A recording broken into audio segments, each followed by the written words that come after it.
क्या कर रहा है? पहाड़ा बनाया और दीवार पे उसको चैन नहीं पड़ रहा था, दीवार पे वो ड्रॉ करते करते उंगली से और मन से उसने हिंसा करी। रोज के उसने जो 500 पाड़े मार रहे थे वो उसने वहीं पर मन से भी उन्होंने वो हिंसा उसने करी है। तेरा निकाचित कर्म है, नारकी के बंध तेरे नहीं टूट पाएंगे।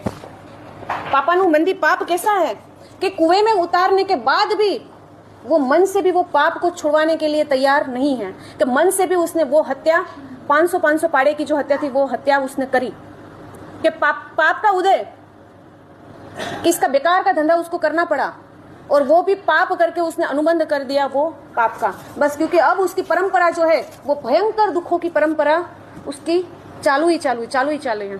चारों के जो चारों पात्र है ना, जो सालिभद्र जी, पुण्यानुबंधी पुण्य, पापानुबंधी पुण्य मम्मन सेठ, पुण्यानुबंधी पाप पुण्य श्रावक और पापानुबंधी पाप काल सौरिक कसाई, चारों के चारों जो पात्र है ना वो परमात्मा महावीर के शासन में हुए चारों के चार।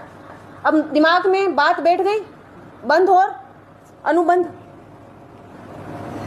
अब हमें सोचना है कि हमें जो पुण्य मिला है उसका हमें जो भुगतना है, उसका उपयोग करना है, वो हम कैसा कर रहे हैं। आगे जाके वो पाप का अनुबंध करवा रहा है या पुण्य का अनुबंध। मेरा जो जीवन चल रहा है अभी, वो जीवन अभी पुण्य का उदय है कि मुझे सारी सुख संपत्ति समृद्धि मिली है, लेकिन अभी जो मेरा कार्य है वो जो हो रहा है वो कैसा हो रहा है, वो पाप का अनुबंध करवा रहा है कि पुण्य का अनुबंध करवा रहा है।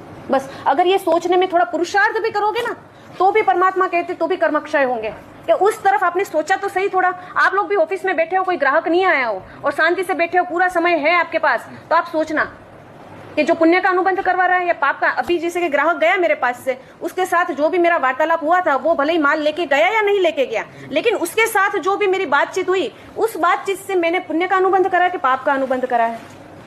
और अगर लग रहा है आपको कि मैंने पाप का अनुबंध कर दिया, नेक्स्ट टाइम मैं ध्यान रखूंगा। आज मेरे को ध्यान नहीं गया, नेक्स्ट टाइम मैं ध्यान रखूंगा कि ये मेरे मुंह से जो झूठ थोड़ा सा निकल गया, अब की बार ये मैं झूठ मुंह से मेरे नहीं निकलेगा, वो ध्यान रखूंगा। तो भले ही आप प्रवृत्ति करते हुए भी आपकी वृत्ति अगर शुभ होगी तो वो अनुबंध जो है, क्योंकि बंध होगा वो प्रवृत्ति से होगा और जो अनुबंध होगा वो आपकी वृत्ति से होगा। वृत्ति यानी कि विचारधारा। विचारधारा अगर आपकी शुभ हुई कि मुझे ये नहीं करना चाहिए फिर भी मैंने करा, तो वो पाप का अनुबंध नहीं करवा देगा। वो जो आपसे पाप हुआ ना, वो पाप जो है वो आपका निकाचित नहीं होगा। बस अभी भी हमारे पास समय होगा कि उस पाप से हम छूट सकते हैं, क्योंकि परमात्मा का शासन मिला तो कुछ तो फायदा होगा ना, कि हम इतना तो करें कि बस पुण्य और पाप का ये समझना है। कल उससे आगे जाएंगे।